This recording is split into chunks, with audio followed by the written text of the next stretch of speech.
pessoal, vim gravar esse vídeo na intenção de facilitar o estudo de vocês a respeito do PET do terceiro ano. Esse vídeo é sobre a semana 1, cujo tema é ligações covalentes e geometria molecular. Essa matéria, normalmente é vista lá no primeiro ano do ensino médio, mas ele veio no PET do terceiro ano.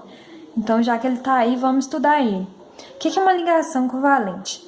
Ligação covalente é a união entre átomos estabelecida por pares de elétrons. Como assim? Observe esse exemplo que eu coloquei aqui. Dois átomos de hidrogênio, eles querem se ligar. Esse pontinho rosa e esse xizinho rosa representam o par de elétrons de cada um deles. O elétron de cada um deles. E a partir do momento que eles se ligarem, formarem uma ligação entre os dois, eles vão estar compartilhando esse par de elétrons. Esse compartilhamento de par de elétron aí quer dizer que é a ligação nova que está sendo formada. É como se fosse um casamento com comunhão total de bens. Agora, o par de elétrons pertence aos dois. Essa ligação com esse compartilhamento de par de elétrons é chamada de fórmula de Lewis. Essa ligação também pode ser representada por esse traço aqui, que quer dizer a mesma coisa do que o par de elétrons compartilhado aqui. E essa fórmula é chamada de fórmula estrutural plana. A gente já vê essa fórmulazinha aí nas aulas presenciais.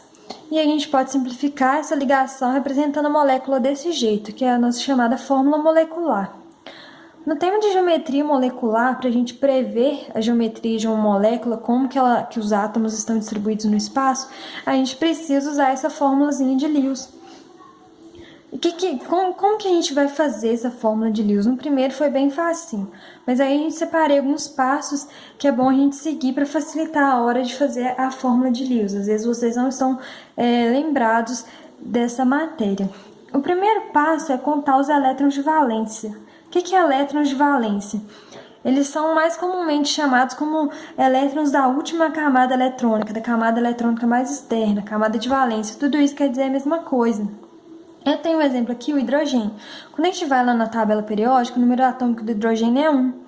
E aí, quando eu fizer a distribuição eletrônica que a gente viu lá no primeiro ano, a gente vai usar esse diagrama aqui, que é o diagrama de Linus-Pauling. Os números aqui representam os níveis, né? Os níveis as camadas em volta do núcleo. O S, o P, o D e o F, eles representam os subníveis de energia. E os númerozinhos aqui em cima, os subíndices, eles querem dizer a quantidade de elétrons que cabem em cada subnível desse. Como o hidrogênio tem um número atômico só, o número atômico é 1, eu vou ter um elétron só. E quando eu for fazer minha distribuição eletrônica, eu vou ter um S1, ou seja, um elétron na camada de valência.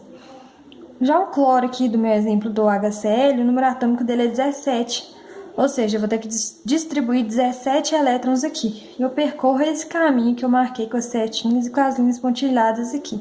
Vou percorrendo esse caminho até alcançar 17 elétrons. Pronto, alcancei. Quando a gente vai reparar, a última camada, a camada mais externa, a camada de valência, é a camada 3. Quantos elétrons eu tenho nessa camada?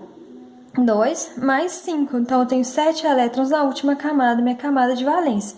Então, pronto, eu já sei os elétrons de valência que eu tenho em cada um dos átomos da minha molécula.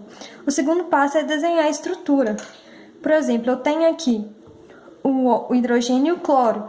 Eu coloco o número de elétrons que cada um tem.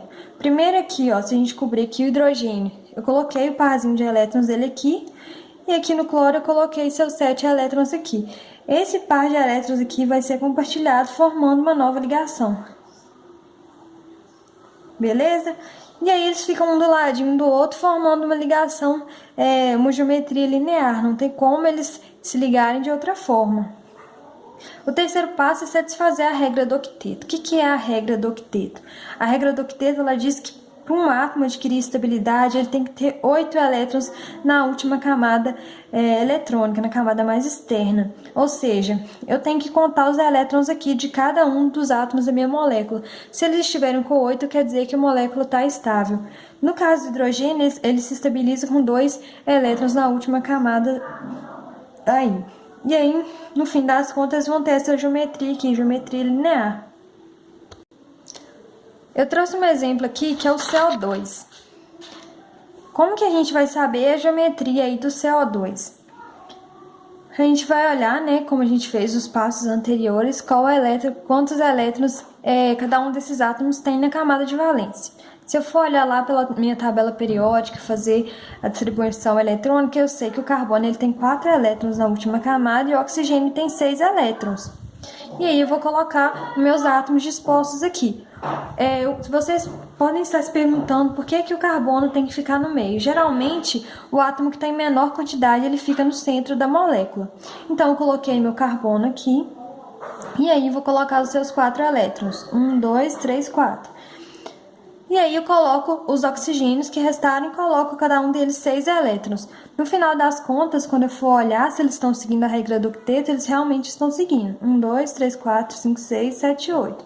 A gente tem que contar esses dois aqui, porque esse par de elétrons está sendo compartilhado. Esse aqui também. Então, 1, 2, 3, 4, 5, 6, 7, 8. Esses elétrons aqui também pertencem ao oxigênio. E aí eu conto do carbono. 1, 2, 3, 4, 5, 6, 7, 8. Respeito à regra do octeto. Esse outro oxigênio da mesma forma.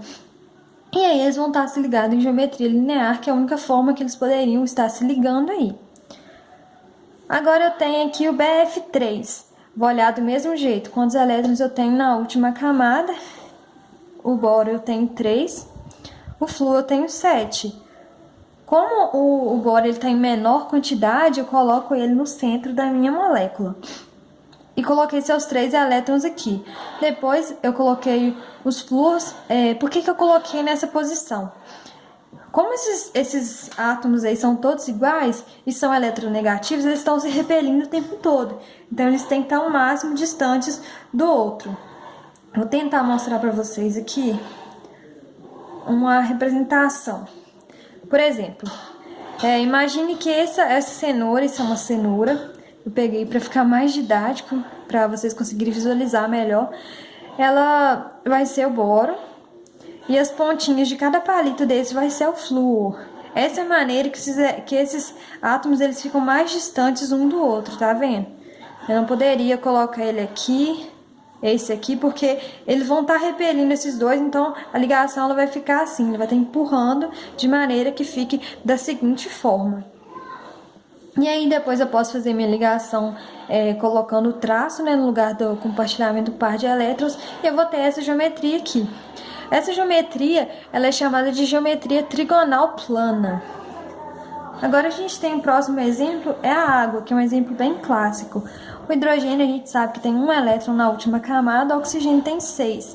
Como o oxigênio está em menor número nessa molécula, ele vai ficar no centro. E aí eu coloquei aqui ele compartilhando um par de elétrons com cada hidrogênio. Mas por que essa molécula está nessa forma e não está linear como o exemplo do CO2? Vocês repararam, eu tenho um parzinho de elétrons aqui. Os elétrons, eles também vão estar se repelindo um do outro aí, né? Se repelindo do hidrogênio também. Então, eles têm que ficar de uma maneira mais distante possível desses átomos de hidrogênio e mais distantes possível um do outro. Então, eles vão estar se ligados dessa seguinte forma que eu vou mostrar aqui pra vocês, ó. Imagine agora que essas duas pontinhas aqui sejam esse par de elétrons. Tem uma nuvem eletrônica aqui que vai estar empurrando esses hidrogênios para baixo. Então, de maneira a ficar mais estável, essa molécula vai ficar da seguinte forma. Então, eles vão estar aqui da mesma distância aqui um do outro, ó. É desse jeitinho aqui, mais ou menos. Eu ainda não tenho um modelo molecular para mostrar para vocês, mas em breve eu vou conseguir comprar um e vai ser muito mais fácil da gente visualizar como que são essas moléculas aí no espaço. O próximo exemplo é o CCl4, que ele é a mesma forma, a mesma geometria do que o CH4, que é o metano que a gente viu várias vezes aí nas aulas presenciais. O carbono ele tem 4 elétrons na última camada e o cloro tem 7. Coloquei o carbono no centro, porque ele tem menor quantidade. Coloquei seus 4 elétronzinhos aí e distribuí aqui os cloros em volta de maneira a ficar um mais distante do outro. E aí, quando eu for contar, tá todo mundo respeitando a regra do octeto aí. Deixa eu tentar representar aqui na minha cenoura como que vai ser essa ligação. Essa ligação ela pode ser representada assim, mas ela pode ser representada assim também, que a gente colocou no papel lá pra vocês aquele dia, vocês lembram? Cunha cheia, cunha tracejada, um pra trás, um pra frente, de maneira que eles fiquem o mais distante possível um do outro aí. Essa geometria ela é chamada de geometria tetraédrica.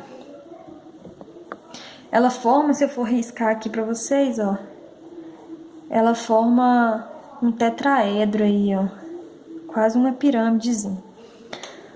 O NH3, esse aqui tem até no exercício aí, número 5, se eu não me engano, da lista, mas ficou bem confuso para vocês entenderem de maneira que o PET traz e de maneira que o exercício quer.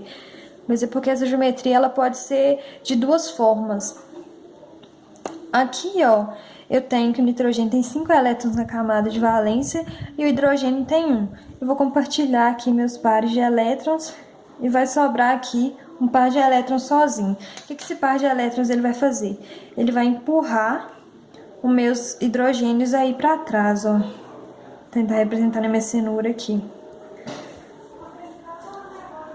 É como se fosse isso, olha. Ele vai ser também uma geometria, a gente pode chamar de geometria tetraédrica distorcida, porque ele não vai estar um tetraedro perfeito, né? Esse par de elétrons aqui vai empurrar esses hidrogênios para baixo e vai ficar dessa maneira. Aí se eu tirar meu par de elétrons, fica aí, ó, igual o meu desenhozinho aí. Essa geometria ela pode ser chamada de geometria piramidal, porque ela realmente forma uma pirâmidezinha aí, ó. Vocês têm que usar bem a visão 3D de vocês aí para entender. Esse aqui eu acho que tá no exemplo também, tá no exercício aí, é o PCl5. O fósforo ele tem 5 elétrons na última camada, o cloro tem 7. Eu coloquei o fósforo no meio e coloquei seus 5 elétrons. E aí eu distribuí. Eu olhei, vamos ver se todo mundo tá seguindo a regra do octeto. 1, 2, 3, 4, 5, 6, 7, 8, 9, 10. Por que o fósforo passou aí de 8 elétrons? Na verdade, o fósforo é uma exceção à regra do octeto. Vocês vão ver que tem outros elementos que fogem à regra do octeto aí. O boro aqui em cima também é 1, 2, 3, 4, 5, 6. Ele também é uma exceção, eu coloquei aqui a regra do octeto. Depois eu vou mandar para vocês uma listinha dos elementos aí que são exceção a essa regra. E aí, né, eu vou montar a minha moléculazinha aqui na cenoura pra gente ver como que vai ficar. Como os elementos aí são todos iguais, então eles vão estar à mesma distância mais ou menos um do outro aí.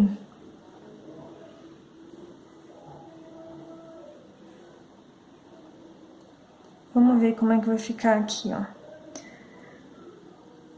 É como se fosse uma coisa assim, ó. A cenoura tá um pouco estragada. Esse vai estar à mesma distância desse. É uma coisa assim, tá vendo? Se dá pra vocês verem direitinho, mas quando tiver um modelinho aí nas aulas presenciais vai ser muito mais fácil de visualizar essas moléculazinhas aí. E aí é o que eu representei aqui, ó. Era como se fosse, se eu fosse fechar isso aqui, ó. Colocar um plástico fechando aqui, outro aqui, vai aparecer uma pirâmide. Embaixo também outra pirâmide. Por isso que o nome é bipiramidal trigonal. E o último exemplo que eu trouxe para vocês é o SF6. O enxofre ele tem 6 elétrons na camada eletrônica mais externa e o flúor tem 7. E aí a gente coloca ele no meio, o enxofre, coloca os seus pares de elétrons aqui, os 6, e coloca os flúors em volta aí, compartilhando seus pares de elétrons. Ele foge à regra do octeto, ele passa do número 1, 2, 3, 4, 5, 6, 7, 8, 9, 10, 11, 12. Mas ele também é uma exceção à regra do octeto, então ele pode fazer isso. E aí eu vou tentar montar aqui minha moléculazinha de novo para vocês verem como que vai ficar.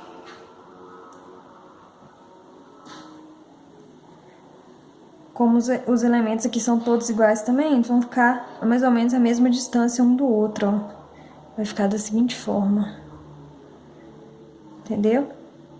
E essa geometria aqui eu esqueci de escrever, mas ela chama geometria octaédrica. Espero que tenha ajudado vocês aí com esse resuminho, ficou um pouco estranho assim, mas é o primeiro vídeo que eu tô gravando como aula. Espero que dê certo esse nosso teletrabalho aí, conto com a ajuda de vocês também. Bebam água, fiquem em casa e se for sair, use máscara. Beijo!